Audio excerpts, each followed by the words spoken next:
I sort of like went through this mini like identity crisis. I'm like, look, like all I have going for me is like baseball. Like what else can I do? What else is there for me? So that's when I really leaned in on the Jewish community, and I found like such comfort and sanctuary just like finding my place, like not just with baseball, with like going over to Israel for the national team, but just like in life, like I felt like just instantly so much meaning and so much purpose, like to just who I am. I felt like so much more than Blake the baseball player at that time, like I finally felt that I was like able to grow into someone just authentic and real. Every day, we are blessed to interact with some of Colorado's most interesting people. On this podcast, Judaism with Altitude, we share their fascinating stories with you, and we have a great time.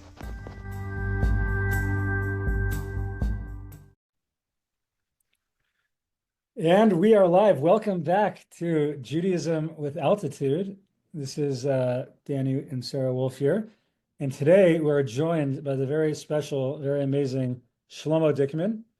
Thank you for having me. Pleasure. Shlomo Dickman, Blake Dickman, we're going to get into that.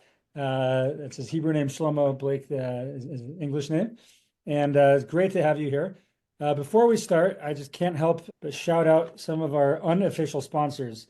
We're not yet sponsored by Trader Joe's, but Trader Joe's, if you want to sponsor us, we pitch products like the caramel sea salt chips. And these things are life-changing. Get yours today at your local Trader Joe's, as well as the tea that I am drinking. Hawaiian Islands Tea Company. Comes straight from Hawaii. Like usually you think of like black tea, it's like nasty. Not this stuff. It tastes like freshly picked pineapple from Oahu. Has an OU on it right there. You see the nice OU. And our caramel chocolate chips have an OUD. So another shout out to another unofficial sponsor of the OU.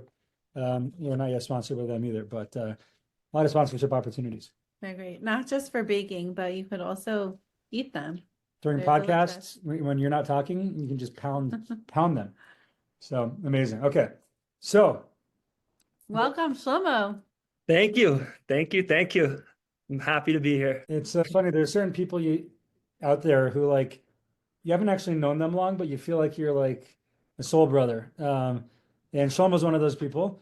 We had the great fortune of connecting on the holiest day of the year, on Rosh Hashanah.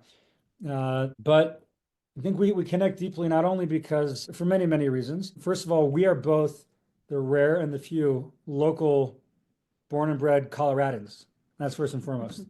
Yeah. Yeah, that's awesome. Shlomo's from, he'll tell us where he's from and everything. And then we also share an affinity for sports, for baseball. I think you're a fellow fan of rap.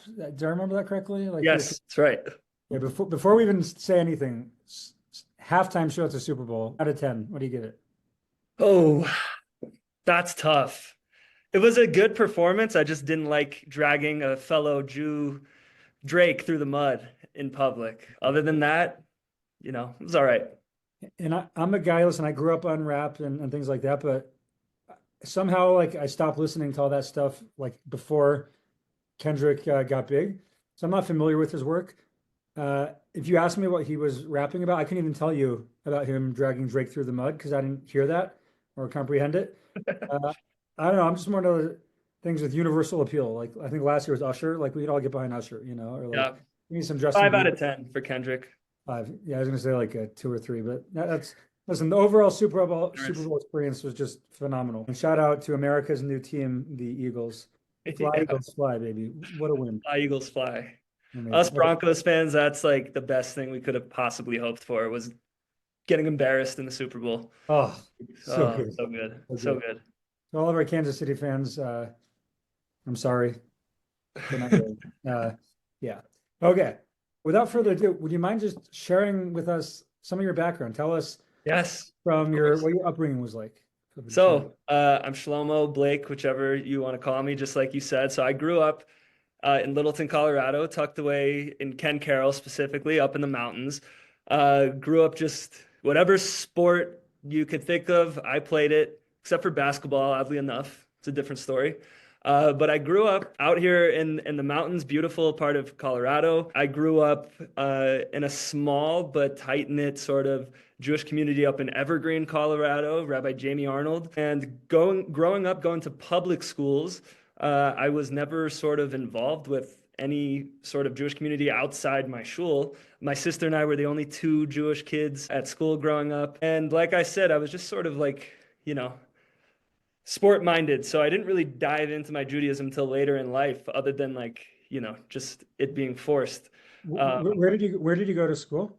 So I went to Chatfield out on the west side of town in Littleton. And how far is Littleton from Evergreen? It would be like a 45-minute drive. So I remember like as a kid after school, twice a week, I'd get picked up early so that my mom could drive me up to Hebrew school. That was like from kindergarten all the way up until my bar mitzvah. On Mondays, Wednesdays, I'd have a tutor, and then I'd go to Hebrew school. And that was my connection. It always was sort of like, it was a lot of effort that had to go into feeling Jewish. So I really, I didn't think much of it because, like I said, I was just so preoccupied with sports and whatever. But it wasn't really until like I started to face like anti-Semitism early on in life that I really was like, wait a minute, like this whole Jewish thing is unique, and I should really like embrace it and own it.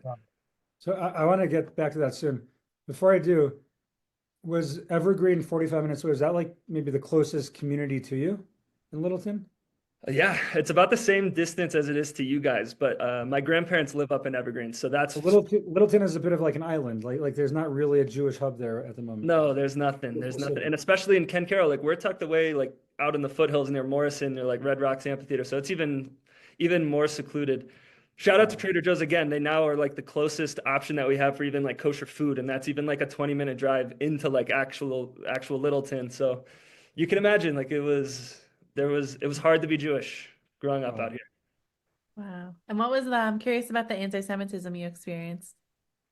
Yeah, I kind of like to classify it as like two different types of anti-Semitism, like the ignorant anti-Semites and then the ones who are just pure, like just malicious and have hate in their hearts. And so I grew up like surrounded by like the influence of like South Park on TV, and like my friends like regurgitating Jew jokes that they heard, or like targeting me, like walking to the bus stop, like throwing pennies on the ground and telling me to like pick it up and like chase the pennies. And like my mother used to straighten. I don't have hair now, but once upon a time, once upon a time I had a big, beautiful head of curly hair, and my mother used to straighten my hair before going to school because kids would make fun of my Jew fro. So like I always was just like othered by being like the Jewish kid. You know what I mean? Did some of that come out of South? Like I haven't watched a ton of South Park. Do they make a lot of like Jewish jokes in South Park, or like? Yeah, they do. That's like a lot of the show emphasize it. Are the creators themselves Jewish or not? Yeah. One of them I know for sure is. So I think like, okay, whatever. But little non-Jewish kids just sort of throwing around these Jew jokes. It's. I guess it's one of those things like when we joke amongst ourselves, like that's okay, but like just keep it in house. We don't need others making those jokes at our expense. Exactly. So that's sort of like what I grew up with, and then later on, as I got into like high school at Chatfield, it turned into more of that, less of the ignorant anti-Semitism and more of like the malicious anti-Semitism, like having like swastikas drawn over my yearbook picture and different just things about Jews controlling different aspects of the world and just all the same stuff that we're used to. So that sort of evolved as I got older. Isn't Chatfield, for those who don't know, I mean, in that part of the neighborhood, maybe I'm wrong. It's a very white, is it affluent kind of community? Very much so. Yeah. That's interesting. I mean, it wasn't just ignorant people of a lower class necessarily. These are highly educated, successful, like white people who just have this deep-rooted disdain of Jews. Right. Exactly. So it even got to the point where my mom was like, hey, like, do you want to go to like Cherry Creek High School? There's more Jews there. They have a great baseball program. And I was like, no, I'll remain here, stay loyal to the West Side. But yeah, it was very uncomfortable at times. Wow. And did any of that manifest itself on the baseball diamond, or did your play speak for itself and it kind of shut up some haters? Yes, and yes is the answer. Both. Look, Hashem blessed me with a 6'3", 200-pound stature, and I was always I excelled in sports, and so I kind of let my game do the talking and shut up the haters. But um, ironically enough, a lot of the hatred or just the ignorance stemmed from teammates on various clubs and teams and whatever. Um, I think, I chalk it up to maybe envy or just pointing out something that they could target easily. And that's my Judaism. So, um, but yeah, growing up as Blake Dickman, you wouldn't really know on a different team if like I'm Jewish or not. It's only later in life that I started going by Shlomo and wearing a kippah where I'm sort of more outwardly Jewish. Um, so yeah, that was my experience early on in high school. And you're saying it came from the teammates. Yeah. Oh, A lot of wow. it did. Yeah. Well, just a short pause, just an interesting thing. I don't know if you're familiar there's a local day school in Denver where they face some serious anti-Semitism on the basketball court. They wouldn't have their hands shaken and Palestinian flag and things of that nature. And the team actually last night went to the Nuggets game where they met Dani Avida, the Israeli Wow. NBA player on the other team, which is pretty cool. That's awesome. I didn't know that. That's a great I session. coached the middle school team, so I joke like, "Is any other anti-Semite middle school teams out there?" Like, dude, let's play, man. Yeah. uh, I That joke. was crazy. That was a sad thing to see Yeah. happen for sure. Yeah. Wow. So how did all those experiences impact you, like moving forward? Did that change your attitude to Judaism at all?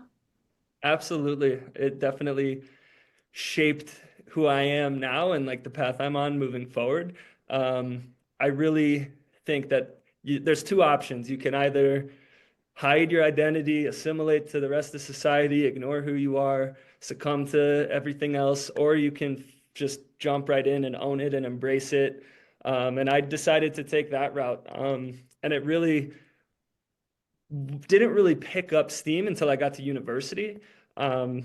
When I was starting to go to, I wasn't home for the Hagim or anything, and so I needed to find places to go for the high holidays or just. I went to the University of Nevada for a year, and at the Hillel, it was the Hillel of Northern Nevada. It wasn't just for like our school and like Chabad of Northern Nevada. We barely even had enough for like a minyan, and like I started to realize like, hey, like we're sort of like in this on our own. Like there's not a lot of us out there. And like my mind was like open to a lot of different things like as I got to college. And then when I transferred down to UC San Diego, that's when I really started to experience what we're seeing in full force now with the anti-Semitism on college campuses. And that's what really kickstarted like my whole just like, I'm gonna own it and embrace it. And yeah, that's when I first really found like my Jewish community. It was so funny. Like I have friends that came down from Los Angeles, which is one of the largest Jewish communities in the country, and they're like, "Oh, the community here is so small. We don't have anything." Da da da da da. And then me coming from Ken Caryl, Colorado, I'm like, "This is amazing. Like I'm with my people. I have a community. Like this is great. There's like 200 of us. Like it was amazing." So um, that's when it really picked up. So, what brought you originally to the University of Nevada, and then what caused, what triggered that transfer? Yeah, so I went my freshman year. I was at a junior college in Northern California, in Stockton, California. Um, Shout out to 209 Stockton. And then from there, I got a full scholarship, which is really hard to come by, especially in baseball, to play at the University of Nevada. So I took it. Similar, like geographically speaking, to Colorado. Ball flies there, so I was like, oh, I can hit a lot of homers, whatever. How And many did you get that first year, you remember? well, so that's what led me to transferring. I went in, I blew out my hip about 2 weeks before I stepped on campus. So I had surgery weeks before I stepped on the campus. Um, so I spent like my first couple of months on crutches and rehabbing. And then 6 months into my rehab, I remember vividly the swing I took. I tore through my oblique and I had to have another surgery. So that held me back again. And then shortly after that, it was COVID. And then, like I mentioned, I'm like, okay, I'm starting to like dive into this whole Jewish thing even more. I'm injured, COVID. I wasn't happy there. So then that led me to transferring to UC San Diego, um, which was a great decision. It was the best decision I've You have a made. scholarship there too, or you're more like walk I on? did. I had a partial baseball scholarship, and then I had academic scholarships on top of that. So that really helped out. San Diego is not the cheapest place to live. So so yeah, it felt like a good fit. I always wanted to, it was always a dream of mine since a little kid to play Division I college baseball in Southern California, very Uh, specific. So it wow. was like a And dream. what position were you? I was a catcher utility guy, sort of. And that's what I am now for the national team in Wow. Israel. So living in San Diego slash Southern California, that did not convert you to become a Padres or God forbid a Dodgers fan, did it? God forbid Dodgers, but I did enjoy Petco Park, and the Okay. Padres have a great fan base. So I sort of hopped on the bandwagon for a bit, Respect. but don't worry, it's Rockies through and through. Yeah, I was about to hang up on you right now and just end the call. Like I want to get to the other stuff. Yeah, sorry. I'm like a baseball nerd. So let's get to the other stuff. Something here for everyone. Yeah. Amazing. Okay, so then how you mentioned you're on the national team. What national team? Could you just tell us more and how you got there? Fortunate enough that I play for the Israeli national baseball team. I've been doing that since 2022. I actually, this goes way back to like around my bar mitzvah time. This is like 12 years ago now. I remember watching Team Israel play in the World Baseball Classic, and I was like just mind blown that Israel had a baseball team. So I started to reach out, like I did research, who's the president, who's this. So I started emailing when I was 13 years old. Fast forward, I'd send emails like every couple of years. I would DM people on Instagram who I'd find.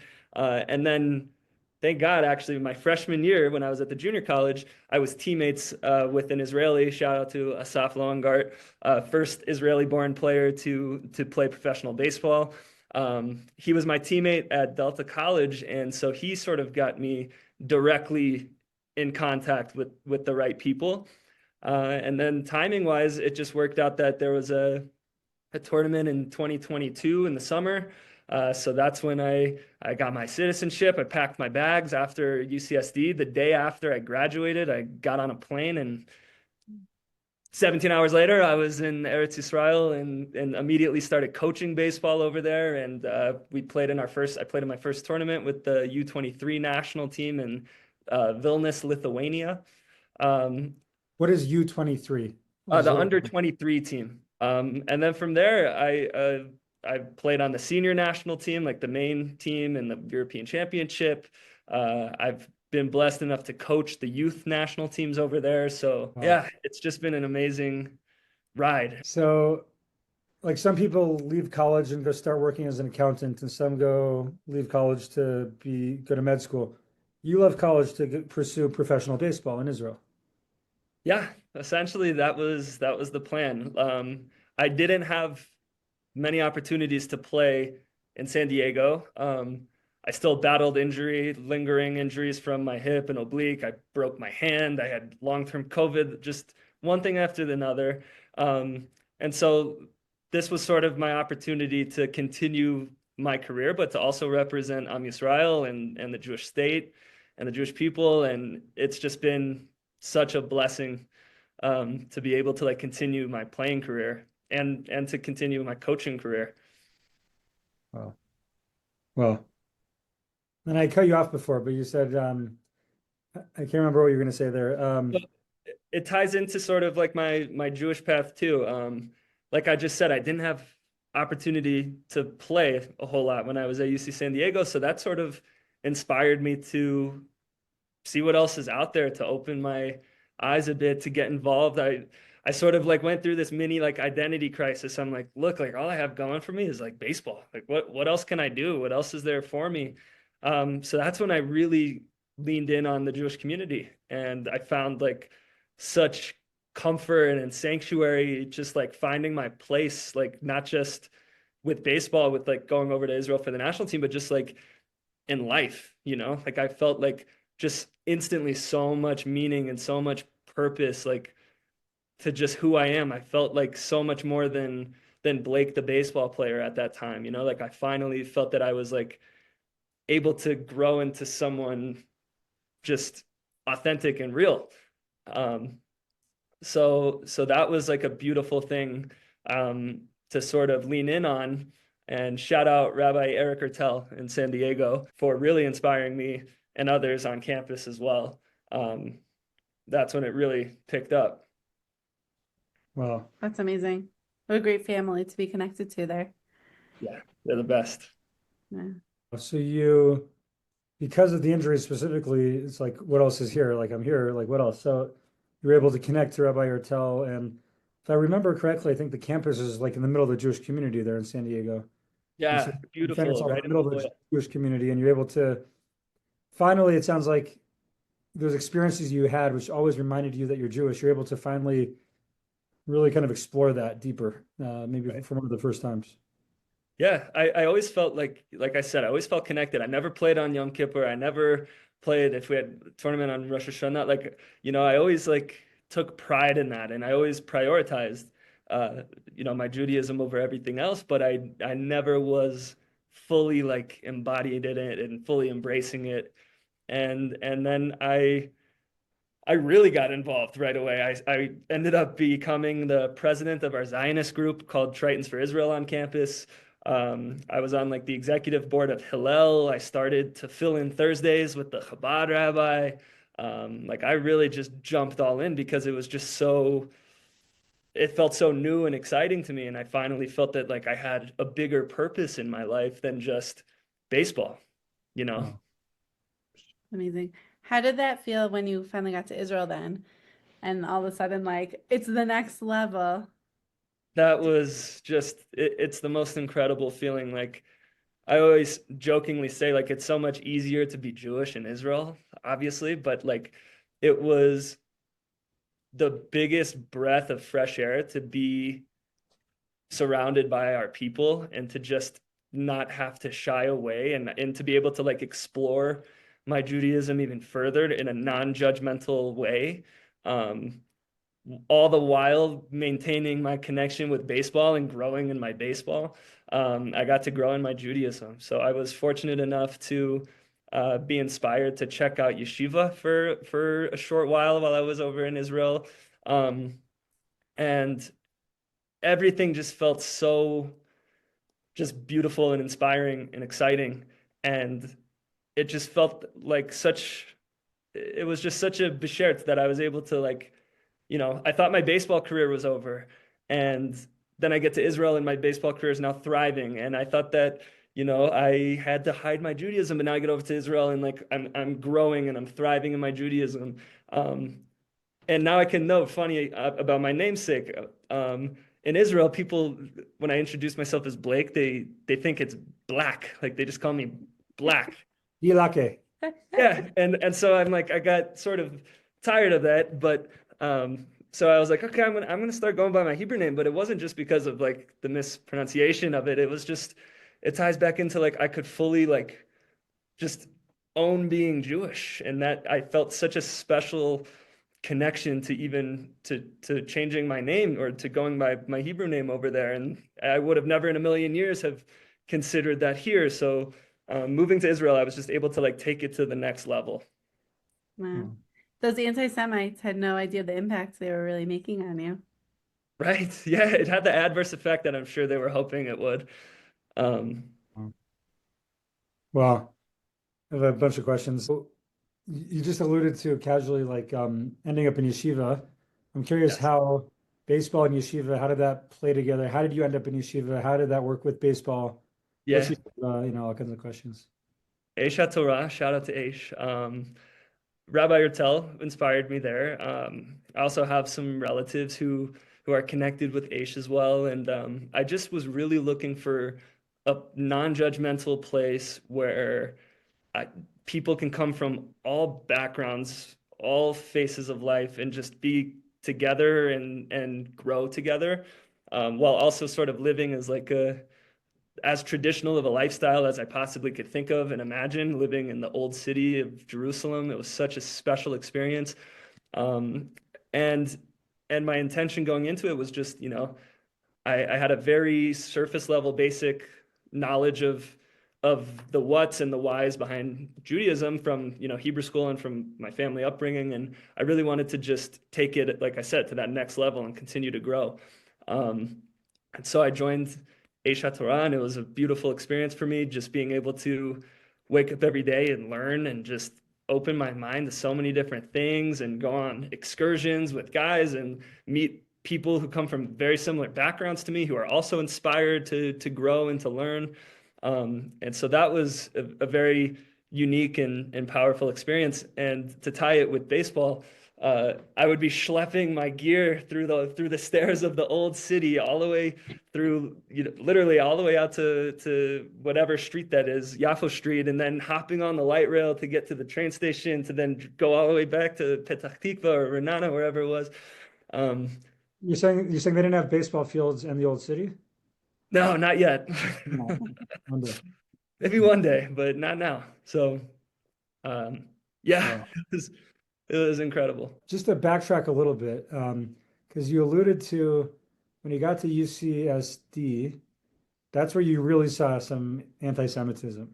Yeah. Could you elaborate on that? I'm curious, like what that looked like.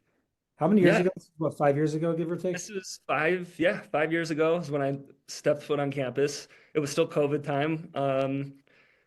It really, really started in the 2021 11-day conflict with Hamas in May of 2021. If you recall, there were 11 days of just balagan, and that's when I started to see on campus like what we're seeing now. The resistance is justified, and from the river to the sea, and the SJP group, Students for Justice in Palestine group, they hosted their annual anti-Israel, hate Israel apartheid week, where there's this 10-foot high by 30-foot long wall that's supposed to depict like the Green Line in Israel with just all this propaganda written on it. And it was just shocking. And fast forward, when I became the president of Tritons for Israel, that's when it really just blew up. And I can give you an example. When the Palestinian group was tabling, I went up to the table.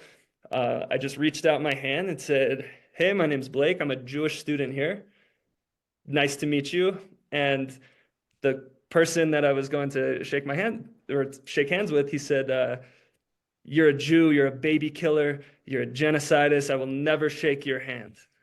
And so this was this is years before October 7th. This was happening. This is going on during the genocide in which the Palestinians grew in population like tremendously.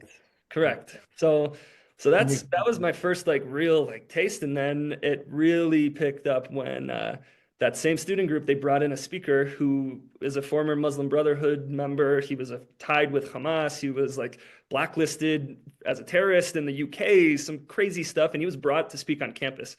And so I organized a little protest, a silent protest with other students and Jewish students, and I gave a speech in front of the chancellor of the university, and it sort of gained traction. And NBC News was, they came and they interviewed me at Hillel, and I gave, my whole 2 cents on the whole thing. And then the next day on campus, you see they posted me on their Instagram, and they posted things around the campus saying that I'm wanted for genocide and that I'm an apartheid apologist and a baby killer and this and that, you name it.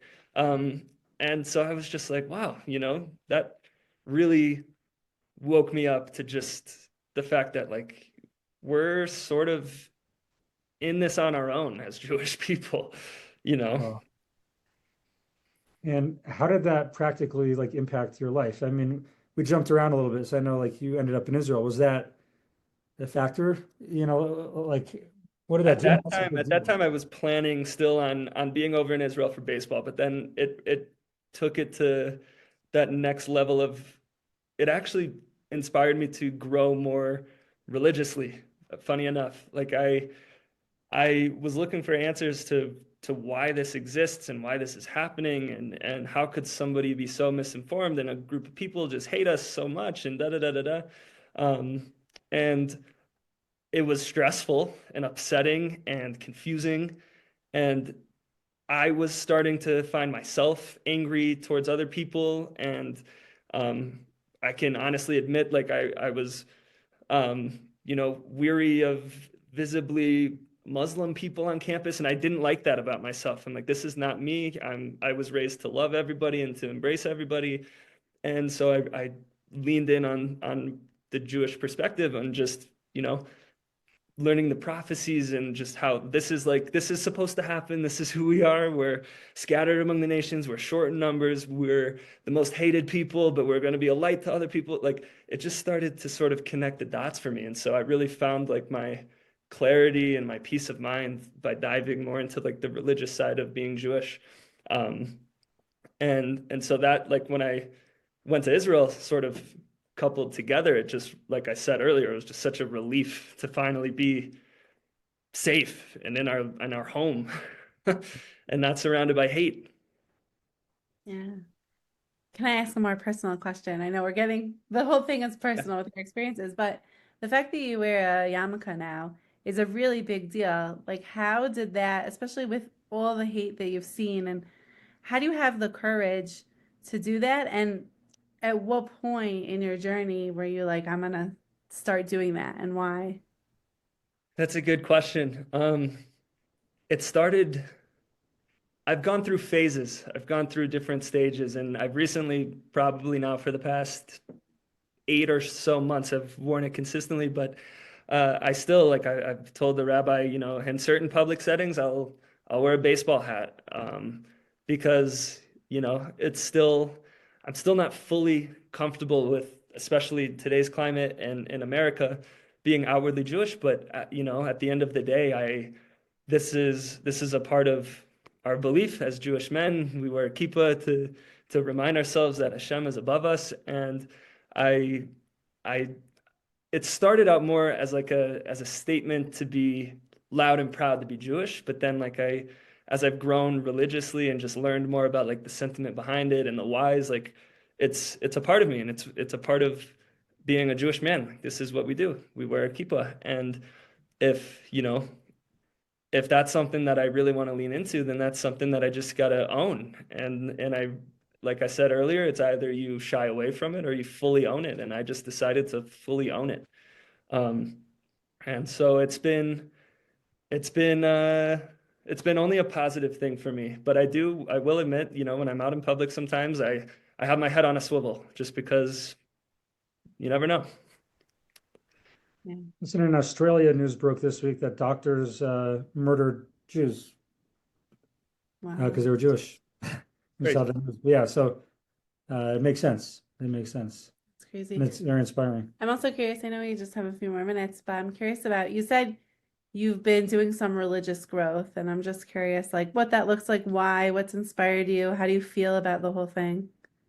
It's been the best decision I've made, diving into Judaism more and becoming more observant. And you both have been such an inspiration to me, being in the States for the past 6 months. It's so refreshing to just feel like a part of a big family. That's what Am Yisrael is. We're a big family. And I find so much peace of mind with the more I connect with being Jewish, the more mitzvot I do, the more I can help inspire other people to do mitzvot. Every day is just such a blessing. I think my mindset on just life in general has completely changed for the better. My mental health has changed for the better. I have more clarity with everything. I'm not searching for the answers left and right, and I just feel like the more I learn and the more I grow, the better I feel. And so that's something, like, it's healthy for me. And yeah, it's been really, like, only positive for me. And of course, like, you have your setbacks and you question certain things, or why we do this and what are we doing this for. But at the end of the day, like, it's just all supposed to make us better people and to make us happier people and to just sort of give us structure in our life. And that's what I found for myself personally, is that it just gives me so much structure and peace of mind and just clarity with everything. And I'm just a happier guy from it, to be honest. Beautiful. Yeah. Wow, not beautiful. Thanks for sharing. interesting. You know, you come, you sit at our Shabbos table many, many times throughout these months we've been here, and I don't usually get to dive in like my husband does and, you know, hear what you have to say about things. So thanks for sharing.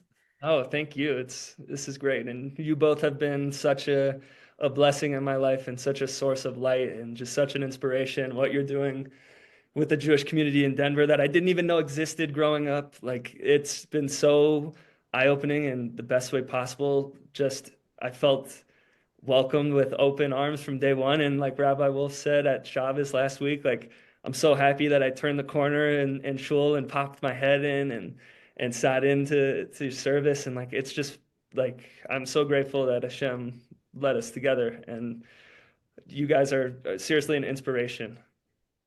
Thank you. Thank you. And I know just in a few closing minutes here, but um, first of all, for those who don't know kind of how we met, I'd love to hear kind of you share that. But and then I'd love to hear kind of the plan. You know, I mean, sounds like again you were in Israel for what, 3, 4 years, give or take, or you came back here for a few months. And like, what's the future hold for you? What does that look like? And Yeah, I'm going back to Israel on Sunday, thank God, and going over just with an open mind. We have a lot of baseball coming up. Unfortunately, we did just get sort of banned from a tournament in Germany. We're trying to work through that. That was for like security reasons. It's a whole other story. But um, going back, going to be giving back to the youth through baseball.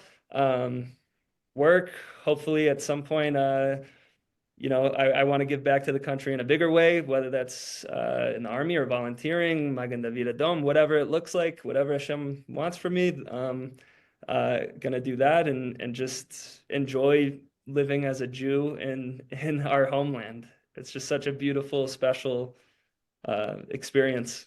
I'm so happy over there. beautiful, beautiful, and yeah, no, it's very inspiring. And we were blessed to have a session with you and my son, who was having a little bit of a slump with his swing. And he was 10.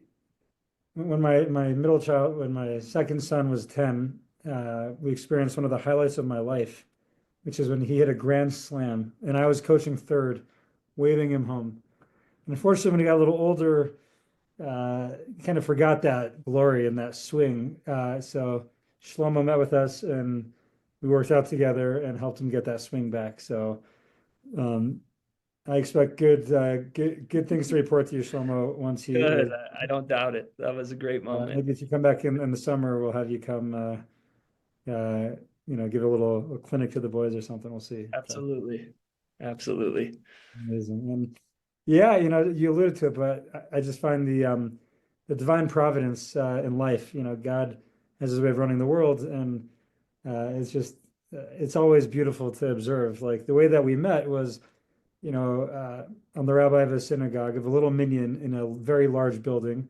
And on Rosh Hashanah, when there's like 6 things going on, 6 different services, Shlomo's like taking a little stroll around the building, and he walks in, and like, I think we're two very beautiful, tall, balding men, and just naturally connected.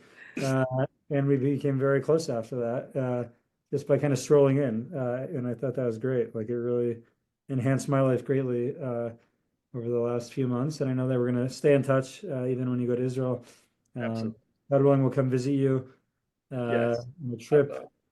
Shameless plug, anyone listening, you should join our trip in July to go volunteer in the Promised Land. And Shlomo's going to go to my favorite place on planet Earth besides the Kotel, which you'll go to too. Mexican food. My second favorite place is Quesadillas Ascensios. Yeah. Cueva Gripas. Shout out. Anyone listening, go there. Tell them I sent you. It's a taste of heaven on earth in Jerusalem there. So. And to quickly add to the story of how we met too, when I first got back, I wrote to one of my rabbis from my yeshiva, and I said, hey, like I'm going to be back in Denver for some time. Like I want to get involved with the community more in Denver. Who do you got for me? And shout out to Rabbi Ethan Katz at Eish HaTorah in the Old City. He said, oh, you got to check out Rabbi Danny Wolf. And so I was like, oh, okay, cool. Didn't really do anything with it. And then I walked around the corner, and then when you introduced yourself to me, I was like, you're the guy. You're the one who I'm supposed to be introducing myself to. And then we've been boys since. Yeah, that's been very special. Very Yeah, special. it has been. Any parting life lessons or messages you want to share with all our listeners? Just own being Jewish. Don't shy away from it. Inspire others. Be respectful to everybody, um, and just be loud and proud of who you are. That's my message. And go Rockies. There you go. I love that. I love that. And I will just say, and I could have introduced like this too, but Shlomo's like the real deal as far as like athletes go. You know, like when we went to work out the other day, like we're in this like real baseball gym place, and like they know him, like that's their guy. You know, like you train there, and like that's their guy, and like they're proud of him. And um, Shlomo, like we saw him just throwing the football, you know, with our kids playing ball. The dude's an absolute stud, and I Thank you. hope I want you to stay in Israel, please God. But if you did take a little vacation in the summer, long enough to play on my softball team for a few weeks, it wouldn't be the worst thing in the world. No. And the guy also played hockey with like Joe Sakic's kids. Like this guy, he's a real deal. And hearing someone like you with this, meaning like I'm an athlete. I played at my Jewish day school and I was the captain of the team. But Shlomo is like a professional athlete, and to hear someone like that to hear someone like you just say like own being Jewish, it's very inspiring for me as a real sports guy myself, as a Jewish sports guy. I've been dabbling with this identity on TikTok and on Instagram as like the real sports rabbi. Like I want to do something with it. Like I'm a real sports like nerd who likes sports and rabbi, and seeing like the real deal like you, and how you talk about it, like it means a lot to me personally. So it's very beautiful. Thank you. We're Amazing. inspiring each other. It's mutual, man. Mutual. I'm gonna miss you, and we'll have to set up like a Zoom. You know, I can't like yeah. I need to stay in touch with you. You know, We will. We will. Something consistent. We'll keep it up. We'll keep our consistent calls. there it is. There it is. Cool. You guys are the Okay, well, best. thank you so much for your You. time, and yeah, we're excited to see you again when you come back, and to keep tabs on how you're thriving in the promised land. And thank you so much for your time. Thank you. All Bye, right. guys. Bye. I'm gonna.